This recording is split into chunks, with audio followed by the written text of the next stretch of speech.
Alright, this is going to be a quick video, and instead of talking about what we usually talk about midweek, predictions, all that stuff, picks, we're going to talk about what my takeaways are from the college football season through the midway point, right? Let's go with number one. Many undefeated schools that aren't getting enough credit. That's my first takeaway. Teams like Iowa State, they're getting a little bit of credit, but then teams like Pitt, teams like Indiana, teams like BYU seem to be getting slept on a little bit more, and I'd say to watch out for all of those teams because, well, they're getting slept on. And the two big ones are Army and Navy, who aren't even in the top 25 in their service academies, so it's harder to recruit to them because obviously once you get done with football, you go into the service. It's not like you're going into the NFL. You have to do a bunch of loopholes and dodges to get to the NFL. So very interesting to see both of them undefeated. I would love to see both of them undefeated into the Army-Navy game. That would be the craziest thing ever. Number two. Anybody can beat anybody at the Power 4 level. That means, for example, the Indiana-Northwestern game, Northwestern could have easily upset Indiana, theoretically. You've seen it with Vanderbilt beating Bama. You saw it with Arkansas beating Tennessee. We have seen it with the way that Bama beat Georgia, but yet loses the bit. Like, anybody can beat anybody. People are thinking Ohio State's going to blow out Oregon. You don't know. It's possible, truthfully. Oregon could blow out Ohio State. That is the situation we're in right now in football, and honestly, I don't think it could be any better. With the way the transfer portal is and NIL money is, everybody now is able to invest, and everybody now is able to create teams. So that leads me into point number three, which is there is not a distinct top four teams versus the rest of the field. I don't think that it's like a, situation where, okay, it's the Final Four already. We already know the four teams that it's going to be, and we know it's going to be them playing each other, and then the championship playing each other, and that's it. No.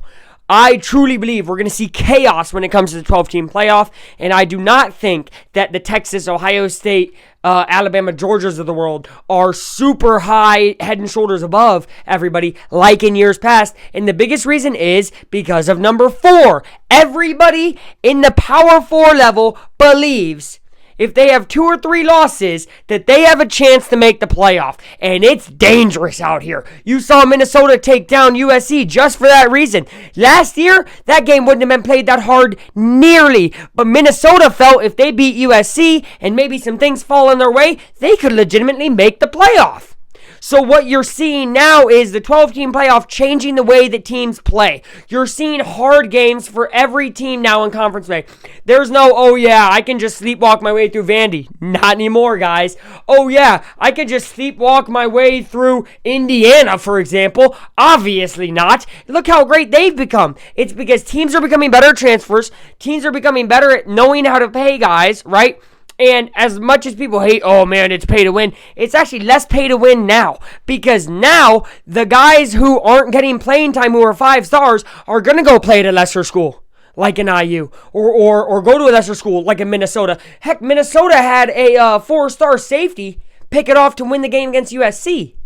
Which leads me into number 5. Sorry for the weird cut.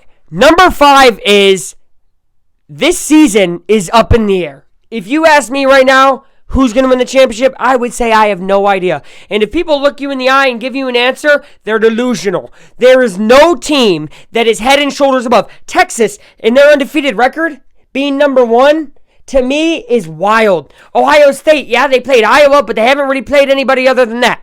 Right? Texas, yeah, they played some okay teams, but they haven't stunned me. With the way A&M played against the Missouri team, who was number 9 as a number 25 seed and blew them out of the water, the AP doesn't know what they're talking about. Coaches poll doesn't know what they're talking about. I don't know what I'm talking about. Nobody out here knows midway through this season who the top teams are, and I cannot tell you the last time that was. The answer is 2007.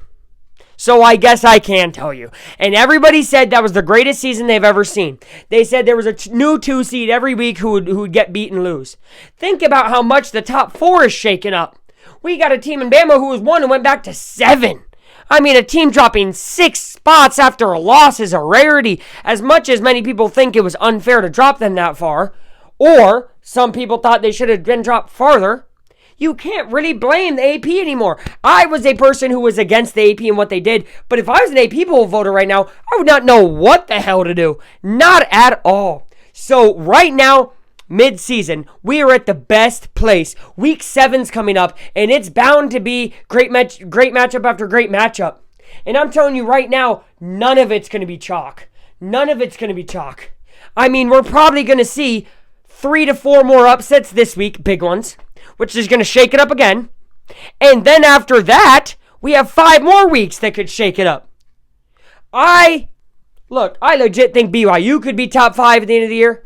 I think Indiana could be top 10 depending on what happens. I think Iowa State could be top 3 with the way they're playing. You don't know, though.